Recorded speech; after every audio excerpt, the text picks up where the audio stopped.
Bonjour à tous, nous voici ce matin avec les questions qui continuent. Alors la première question à laquelle je vais répondre c'est piste pour être dans l'être et non dans le faire.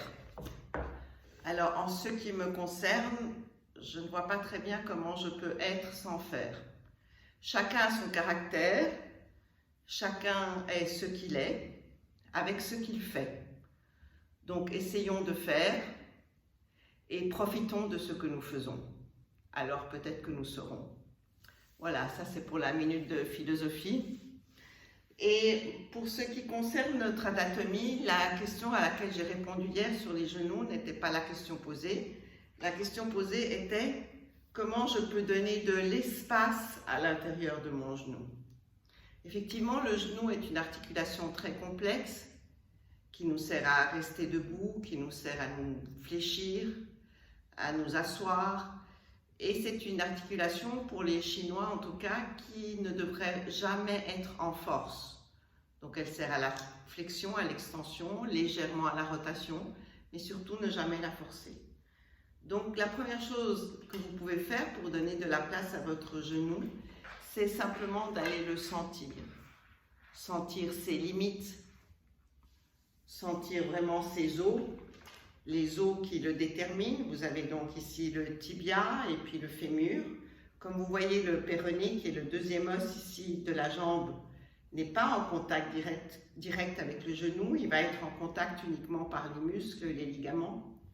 Il y a aussi cette rotule que vous pouvez faire bouger un petit peu dans votre genou, en avant, en arrière, en bas, en haut, sur le côté. Vous pouvez un petit peu la faire tourner. Et puis vous allez aussi pouvoir sentir ici derrière les genoux les ligaments, les tendons qui sont extrêmement souvent tendus et qui ont un grand rôle dans la flexion et l'extension. Et donc allez sentir vos genoux. Sentez la différence entre le genou droit, le genou gauche, sentez les os. Sentez-les, faites-leur de la place vraiment à l'intérieur. Pour faire de la place, il faut comprendre la constitution. Éventuellement, aller regarder un livre d'anatomie, mais déjà ne fût-ce que comme ça. Prenez conscience de ce qui bouge, de ce qui ne bouge pas, de la différence entre l'un et l'autre, de comment vous les sentez quand vous êtes assis, quand vous êtes debout. Et surtout, aimez-les. Et vous verrez qu'ils vont se détendre un petit peu.